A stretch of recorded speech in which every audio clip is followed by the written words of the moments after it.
This was me 2.5 years ago. If you stick around, you'll see me gradually shrink, and you'll actually see me lose about 1/3 of my body weight and completely transform my health and fitness. But it's not been an easy journey. Trying to lose weight after decades of morbid obesity is a challenge. One thing I've done, and I did right from word go, was give up drinking alcohol. Alcohol has been one of my oldest friends. It's always been there for me, but I knew he wasn't good for me, and we had to say goodbye. And that's what we did. 2.5 years ago, I had my last sip, and that's it. And giving up alcohol, although not absolutely necessary for losing weight, certainly can't do any harm. Another thing I did was adopt an exercise journey.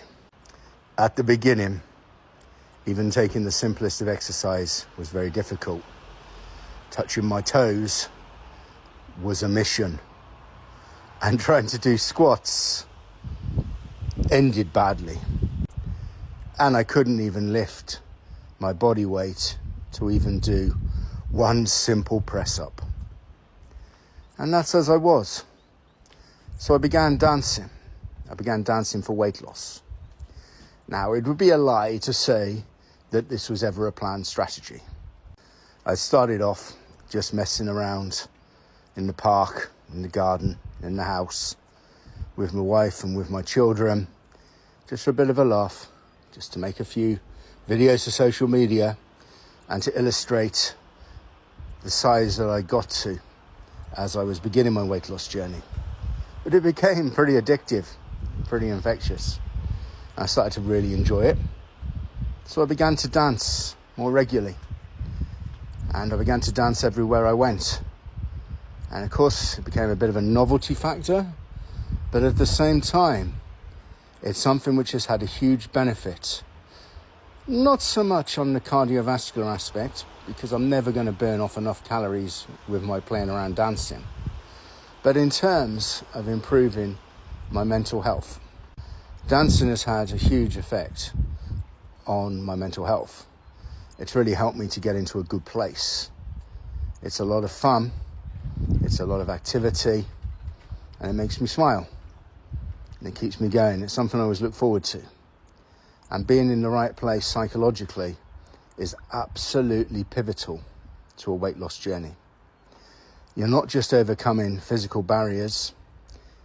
You're overcoming perhaps a lifetime of making bad decisions regarding food, perhaps alcohol, and not taking exercise. And because of that, you really need to do something which is going to make you feel better about yourself. It doesn't have to be dancing, but that's what's working for me.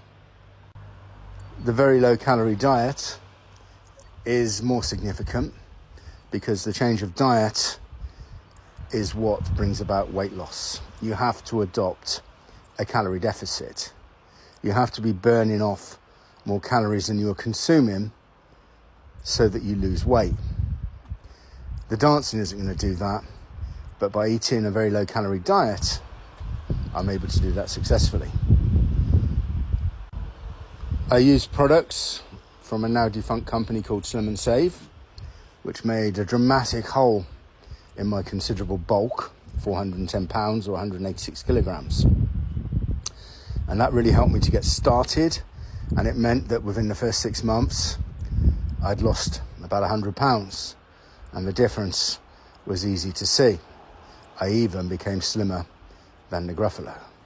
As time has gone on, I've reintegrated proper food, but I go back to the very low calorie strategy from time to time if I need to see some more dramatic weight loss to keep me going. Because even for someone who's doing so well, it's a constant battle. Losing weight doesn't become easy. You can be coasting along for quite some time and you meet some sort of adversity in life, something which causes you stress, and you can revert back to what you've always done. So in my case, comfort eating. And I've made mistakes along the way, and I have done that. Fortunately, I've avoided any temptation to return to drinking alcohol. Might have been tempted occasionally, but I know what a lot of good it is doing for me, physically and mentally, to have abandoned that element of my life of excess. People often ask, well, how did you get to that state in the first place? How did you become so morbidly obese? And there's no easy answers. I have no excuses. To make excuses is actually detrimental to trying to change your life. Just have to accept the reality as it is, put it down as a learning experience, and get on with it. And that's what I've tried to do.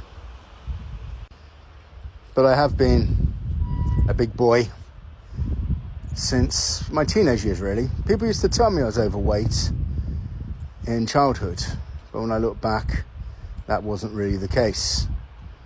I've actually become morbidly obese later in life, and that was probably due to leaving home and adopting sort of lifestyle which some students adopt, which is going out all the time, drinking too much, eating too much, eating a lot of junk food, and it just becomes habitual. And that actually led to me becoming reliant on food for comfort. When under pressure, under stress, I would turn to food. And in the short term, it would make me feel better.